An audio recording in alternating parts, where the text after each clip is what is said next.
corrupted businesses, exactly, will spring up as a result. All right, let's move straight to our next story. The Independent Corrupt Practices and Other Related Offences Commission, ICPC, is adopting novel ideas in its bid to create a Nigeria where integrity, accountability and transparency reign. The chairman of the ICPC, Musa Adamu Aliyu, SCN, has made history as the first chairman of any anti-graft agency in the country to personally lead a prosecution in the country. He walked the talk of the promise he made during his inaugural press briefing in Abuja to actively participate in the prosecution of key cases to reinforce the Commission's mission. What a bold step to establish a monumental change to inspire a Nigeria that works. Now, BKO, the ICPC chairman, leading the court prosecution. What is the importance of this in the fight against corruption? No, it's just to show that it's leading from the front. I remember the late Justice Akambi was ICPC chairman, and some of his staff complained to him that there was a judge making life difficult for them by clearly not appearing to be even-handed in the discharge of his duties. Okay.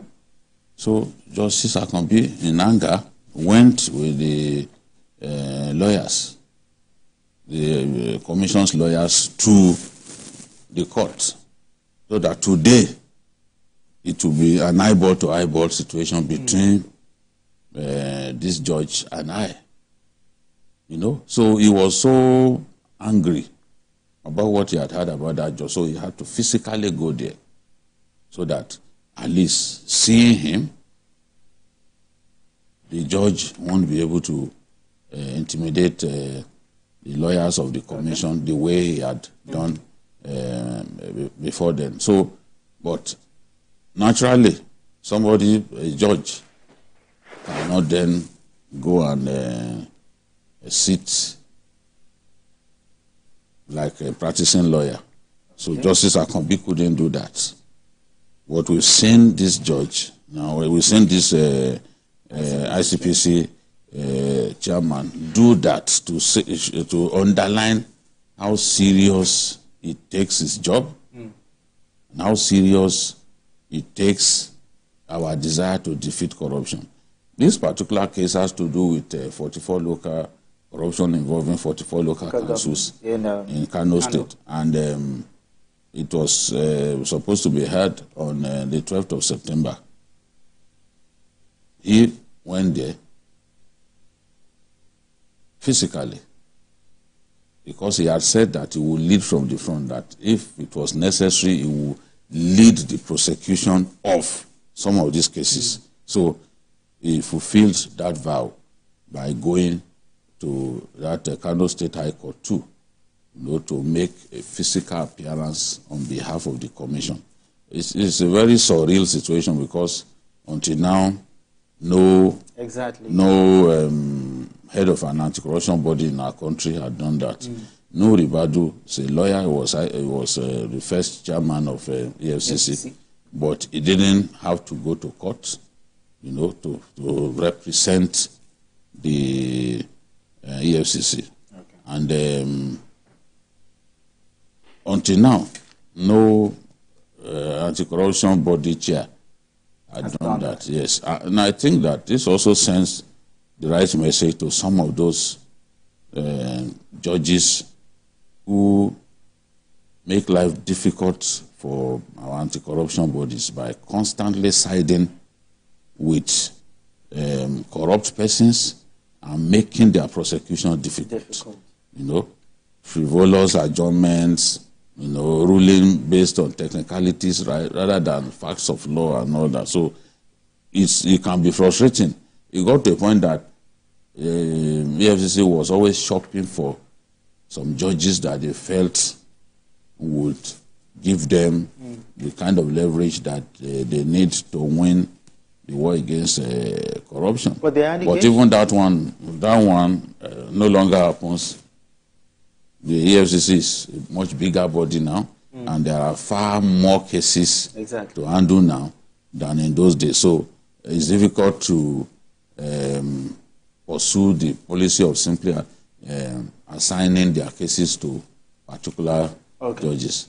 All right, Adewale Adeoye, corruption, the fight against corruption is always difficult because they say corruption always fights back.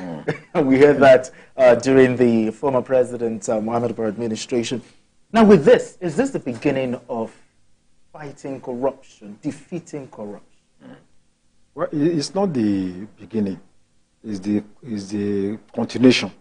Continuation. The more determined way, the more inspiring way to fight corruption. It shows to a large extent the commitment of the ICPC chairman. Okay. It shows his passion. It shows his nationalism. And also, it's a leader that has shown clearly that he wants to inspire, especially the legal department. And one other important thing is that it's really going to save cost. Because if you go and hire SANS, you know what that one will cost, the ICPC.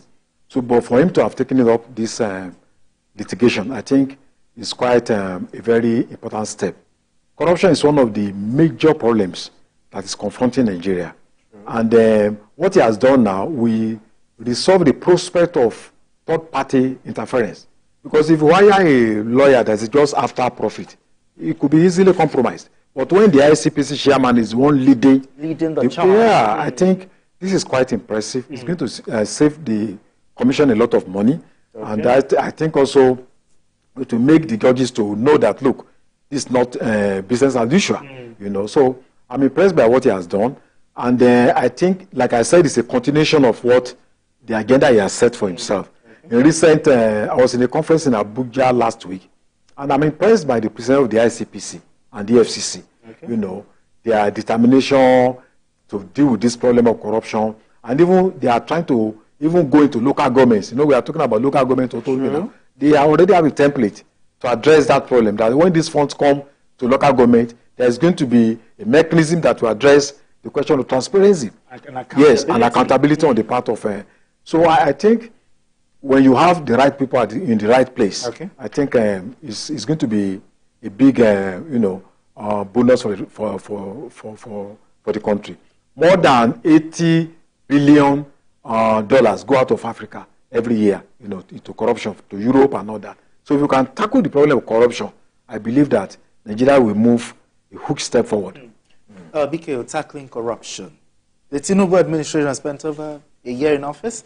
And how will you assess what the president has done so far in the fight against corruption within and outside his government?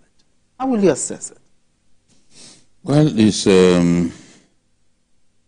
early days. I want to believe that there's still a lot to do.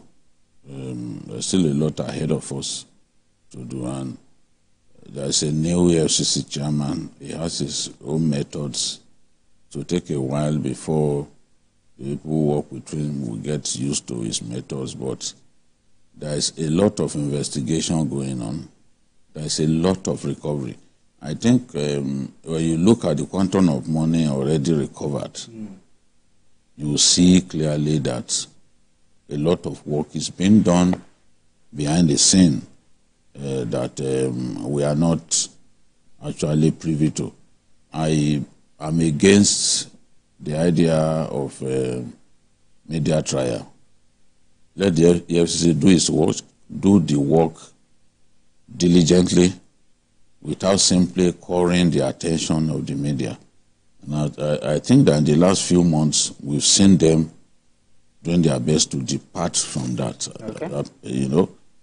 Focus on what you are doing, especially the recovery of funds. I know that this president needs money so much, and is telling them to go after some of the looters. A lot of the money is being recovered. Look at how much you've recovered from the worst CBN governor in Nigerian history, who is on trial now. So much money have been recovered. Property here and there, that the EFCC approached the courts and got the courts to place those properties in abeyance. So he has no access to them. And we are talking about interim forfeiture now, which could later become permanent forfeiture. So they are working behind the scenes from what I see. For me, that is the style that I favor, not the media trial. Standing on the rooftops and doing media trial just to gain attention. No. I mean, we need to secure much more convictions of politically exposed persons than the EFCC is known to do. The EFCC thrives when it comes to Yahoo boys and all that. They secure plenty of convictions. Sure. But when it comes to politically exposed persons who have the capacity to hire some of the best lawyers, the SANS. Yes, SANS are here. They can hire them. It becomes difficult for them to secure conviction. So, but we need them to excel in that area, because a lot of the big money we are talking about, you know, is in the hands of those people that we can find them. So I think it's early days. The administration needs to still do better in the area of... but they're showing signs. Yes. Showing signs. That's why I said, look at how much they've recovered. Because the EFC chairman addressed the press and talked about what they've recovered. I think they've done very well in that regard. People have no reason to keep the proceeds of corruption. No, proceeds of corruption must go to the state. Okay. And that's what we are seeing. And you can see that some of the money has even been set aside for the students' loan. The students' loan scheme is something that we really want to see work. And if there is money somewhere, of course we can take that money, even if it's in form of a loan, and put it in the student loan scheme so that it can be successful. Okay. All right, let's move straight to another story, where the need to implement the provisions of the new National Minimum Wage Act 2024 by the federal